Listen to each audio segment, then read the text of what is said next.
किया अपने अक्षर से और खोलिया एगो सखी से कहा तारी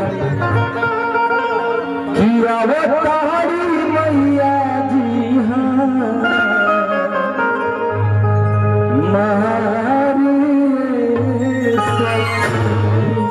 भैया एक बार प्रेम से बोलो सच्चा दरबार की।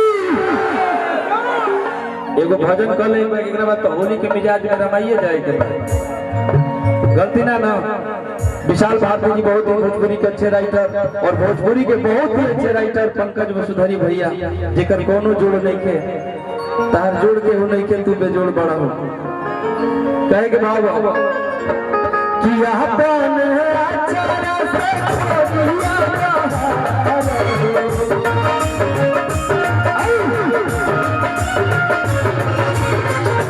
अक्षर से खोलिया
बहुत सारा कमीची मिलल बाटे पूरा कलाकार के माने खातिर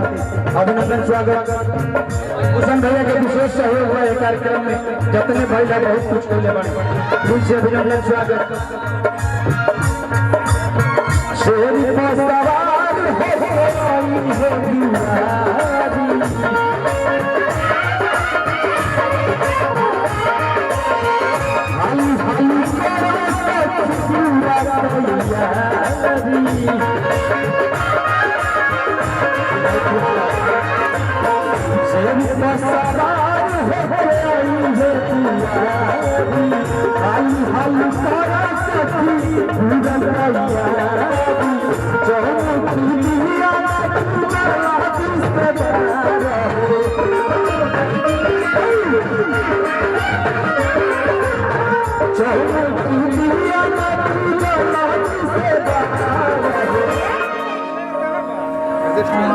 हमारे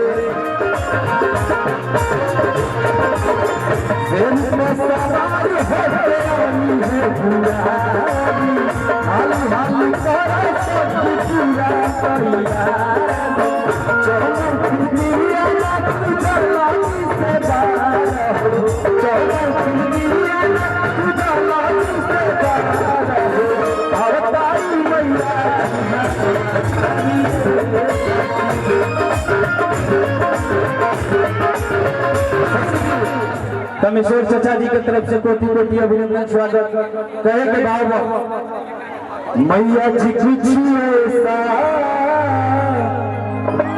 इंतजाम हो जाए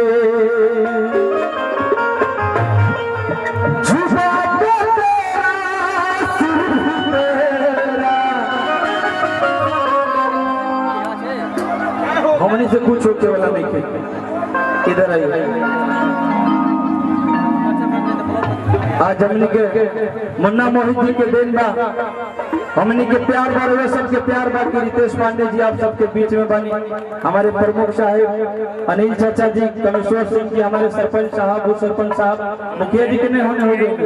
और हमारे मुखिया साहब और तमाम हमारे जितना भी लोग आए बनी, सबके प्यार आशीर्वाद से मोहित जी के स्वागत कर जाओ तनी। यही बीच में एक बार पगड़ी बांध के तन की गुलाल लगा दी,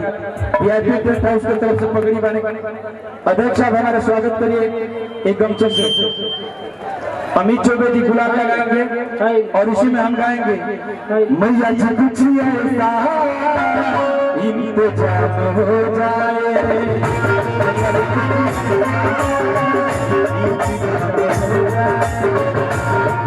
कुछ ऐसा हो जाए।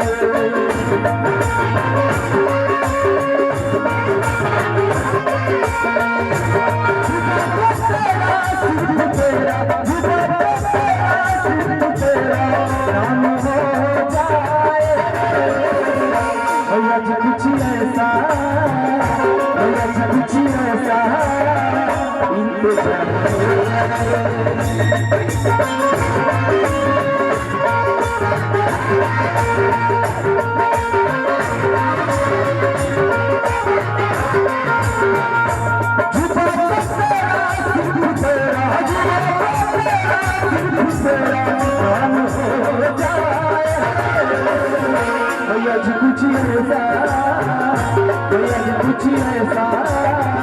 इंतजार